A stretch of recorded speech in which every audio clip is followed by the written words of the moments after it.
والسارق والسارقة فاقطعوا أيديهما جزاء بما كسبا نكالا من الله والله عزيز حكيم. فمن تاب من بعد ظلمه وأصلح فإن الله يتوب عليه إن الله غفور رحيم. خوای تعالی ئەفەرمێ ئەوانەی کە دزی ئەکەن لە ژنان و لە پیاوان دەستیان ببڕنەوە لە پاداشتی ئەو تاوانەی کە ئەنجامیان داوە سزایەکە لەلایەن خواوە خوای تعالی بڕیاری داوە لەسەریان بۆ ئەوەی ببنە پند و عیبرەت بۆ خەڵکانی تر تا کەس ئەو تاوانە ئەنجام نەدا کە ماڵی خەڵک بەناحەق ببە. والله عزیز حەکیم و خوای تعالی زۆر بەدەسڵاتە و زۆریش دانایە. خوای تعالی بەدەسڵاتە چی بێوێ ئەیکات داناشە چۆن بڕیار ئەدا هەموو بڕیارەکانی بەجێ و خوای تعالی کارزانە. فمن تاب من بعد ظلمه هەر کەسێ تەوبە بکا و پەشیمان ببێتەوە لە دوای ئەوەی کە تاوانەکەی ئەنجامدا بەڵام تۆبە بکا و بگەڕێتەوە بۆ لای خوای تعالی و ئەصلح خۆی چاکاتەوە فإن الله يتوب عليه ئەو خوای تعالی لێی خۆشە بێ إن الله غفور رحيم بەڕاستی خوای تعالی لێ خۆش بوو بەبەزەیە.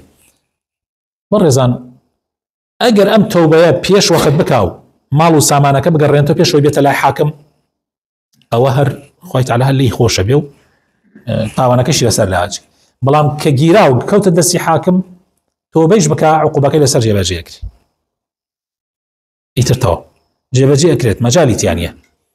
ڕۆژێکیان کابرایەک لە مزگەوتە عابایەکی سەفوانی کوڕی ئومەیەی دزی بوو کردی بەهرا لێ و گرتیان و هێنایەنە لای پێغەمبەری خوا صلی الله علیه وسلم بڕیاری ئەوەی لەسەر درا کە دەستی ببڕێتەوە پێغەمبەری سەفوان وتی من لێی خۆش مای پێغەمبەری خوا فەرمووی ئەگەر لێی خۆش بوایی نەتگەیانێتە لای من تازە تەواو.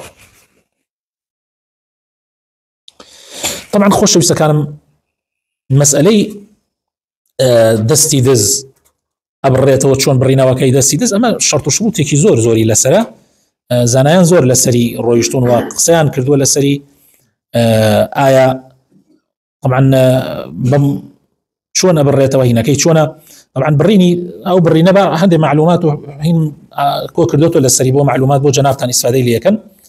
بڕینی دەست ئەبێ دەستی ڕاست بێ هەتا ئەگاتە مەچەک ئەیرەیە لەوە زیاتر نییە بۆ قۆڵۆمانە ناچێت.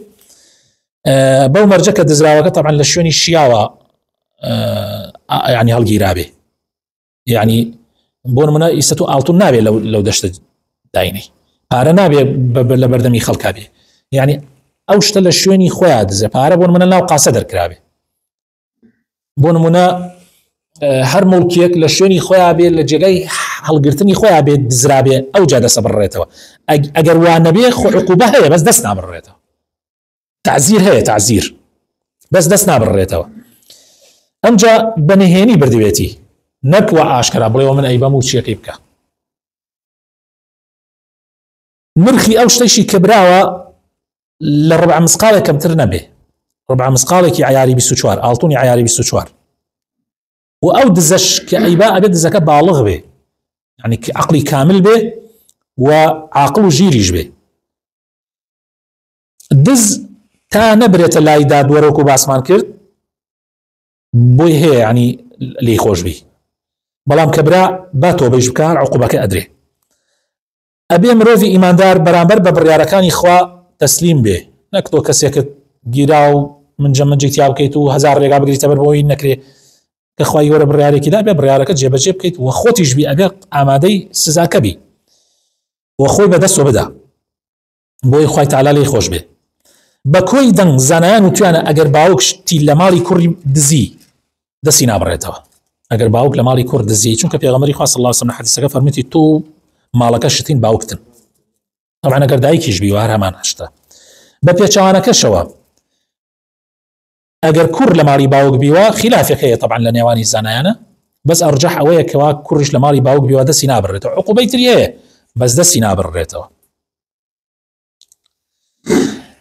ئەو دزیەی دەستی لەسەر ئەبڕێتەوە ئەبێ دزیەک بێ بۆ ئاژاوە و تێکدانی ئەمن و ئاسایشی خەڵک بێ نەک دزیەک بێ لەبەر برسێتی و بژێوی ژیان کردبێتی کابرا. بۆیە ئەبێ هەموو کەسێک لەم ژیانە گیانی مسۆگر بکرێت لەلایەنی حکومەت و دەوڵەتەوە. یعنی کاتێ ئیسلام کاتێ بێن ئەڵێن با حکمی ئیسلام تەطبیق کرێ دەستی دەست ببڕێتەوە، ئەبێ ئەو حکومەتە دەستی دەست ببڕێتەوە کە ژیانی خەڵکی هەمووی دابین کردبێ. ئەبێ هەموو کەسێک خواردنی ئاسایی هەبێ، یعنی ئەوەی هەبێ کە نەمرێ لە برساو وەکو خەڵکتر بژێ. ئەبێ هەموو کەسێک جلوبەرگی ئاسایی خۆی هەبێ وەکو خەڵکی تر. زۆر گرنگە ئەم بزانی. ئەبێ هەموو کەسێک شوێنی نیشتەجێبوونی بۆ دابین بکرێ. ئەگەر شوێنەکەشی مڵک خۆی نەبێ ئەبێ ئەوەنە ئیجاری بۆ دابین بکرێ، جگە لە خواردن و جلوبەرگ و ئەمانە بەشی کرێخانۆکەشی بکە. ئەبێ پارەی کارەبا و ئەو شتانە هەمووی بۆ دابین بکرێنە، کابرا ناچار نەکرێ بڕوا یعنی دزی بکە بۆ ئەوەی ئەو هینانە پێویستیانە ئەنجامدا لە ژیانیا. طبعا ئەبێ بۆ خۆی و بۆ ماڵ و مناڵیشی، هەر بۆ خۆی نا.